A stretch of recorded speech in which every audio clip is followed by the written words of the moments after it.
সমুদ্রের নিচে 19,500 foot গভীরতায় submarine পাঠাবে ইন্ডিয়া। ইয়েস, ঠিকই শুনেছেন। চন্দ্রযান 3 এর পর এবার ভারতের লক্ষ্য সমুদ্র অভিযান।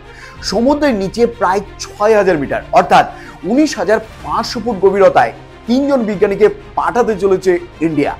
4,077 কোটি টাকা খরচ করে বানানো এই সাবমেরিনের মাধ্যমে লেখা হতে চলেছে ভারতবর্ষের নতুন ইতিহাস। কিন্তু কেন আচমকা এই সমুদ্র অভিযান করতে চলেছে ইন্ডিয়া?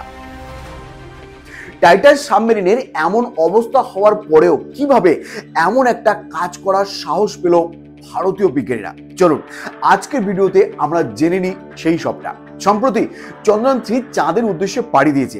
আর মাত্র কয়েকদিনের মধ্যেই চাঁদের মাটিতে পা রাখবে ইসরোর এই মহাকাশযান। কিন্তু এই একটা সাফল্যে পা ডুবিয়ে বসে থাকেননি ভারতীয় বিজ্ঞানীরা। তাই এই মিশনের সঙ্গে সঙ্গেই তারা প্রস্তুতি নিচ্ছেন সমুদ্র অভিযানও। কিন্তু সমুদ্র অভিযান বললেই তো আর তাড়াহুড়ো করে সমুদ্রের অতলে পৌঁছানো সম্ভব নয়। তাই সমুদ্র অভিযানকে সফল করতে এখনো সময় লাগবে তিনটে বছর, অর্থাৎ 2026 সালে ভারতের এই সমুদ্র অভিযানটি বাস্তবায়িত হবে। কিন্তু বিজ্ঞানীদের কাছে 3 বছর মানে 3 দিনের মতো। তারা যদি এখন থেকে সমুদ্র অভিযানের প্রস্তুতি নিতে না শুরু করেন তাহলে 3 বছর কেন 30 বছরও সময় লেগে যেতে পারে। চেন্নাইয়ের ন্যাশনাল ইনস্টিটিউট অফ ওশেন টেকনোলজিতে এখন থেকেই রাত্রি জেগে কাজ করছেন বিজ্ঞানীরা। ইতিমধ্যেই তারা এই সমুদ্রযানের নিখুঁত নকশা বানিয়ে ফেলেছেন। ভারতের তৈরি এই সমুদ্রযানের নাম দেওয়া হয়েছে মৎস্য 6000। 2024 সালে প্রথম পরীক্ষামূলকভাবে মহাসাগরের 500 মিটার নিচে পাঠানো হবে মৎস্য 6000কে। আর তারপর 2026 সালে 3 জন যাত্রীকে নিয়ে সমুদ্রের তলদেশের 6,000 মিটার অর্থাৎ 19,500 ফুট পর্যন্ত পাড়ি দেবে ইন্ডিয়ার এই সমুদ্রযান।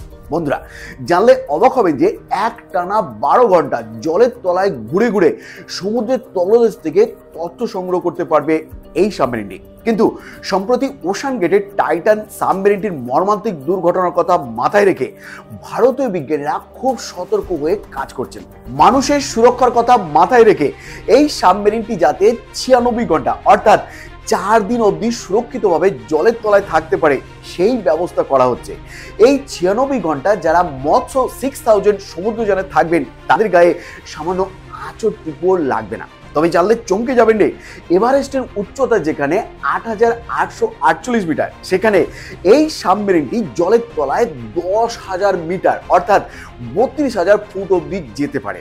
ভারতের এই সাবমেরিনকে সার্টিফিকেট দিয়েছেন নরওয়ে সার্টিফিকেট এজেন্সি। 2026 সালে এই সমুদ্র অভিযান সফল হলে আমেরিকা, রাশিয়া, ফ্রান্স, জাপান এবং চীনের সঙ্গে একই আসরে জায়গা হবে ভারতবর্ষেরও।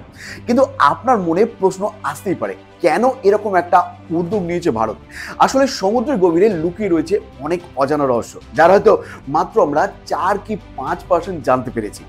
এই সমুদ্র অভিযানের মাধ্যমে নানা রহস্যের পর্দাফাশ করবেন বিজ্ঞানীরা। এর পাশাপাশি সমুদ্রের জীব বৈচিত্র্য কেমন সেটাও খতিয়ে দেখা হবে। এই সমুদ্র অভিযান সফল হলে দেশের অর্থনৈতিক পরিস্থিতি অনেকটাই বদলে যাবে। বিভিন্ন সামুদ্রিক সম্পদকে কাজে লাগিয়ে দেশের বহু মানুষের কর্মসংস্থানের ব্যবস্থাও করা হবে। তাই এখন শুধু সময়ের অপেক্ষা। এবছর চাঁদে পৌঁছানোর পর 2026 সালে ভারতবর্ষ পাড়ি দিচ্ছে সমুদ্রের গভীরে। বন্ধুরা, এই খবর শুনে আপনার কেমন লাগছে অবশ্যই কমেন্ট বক্সে জানাবেন। ভিডিওটি শেষ পর্যন্ত দেখার জন্য অসংখ্য ধন্যবাদ। জয় হিন্দ, বন্দে মাতরম।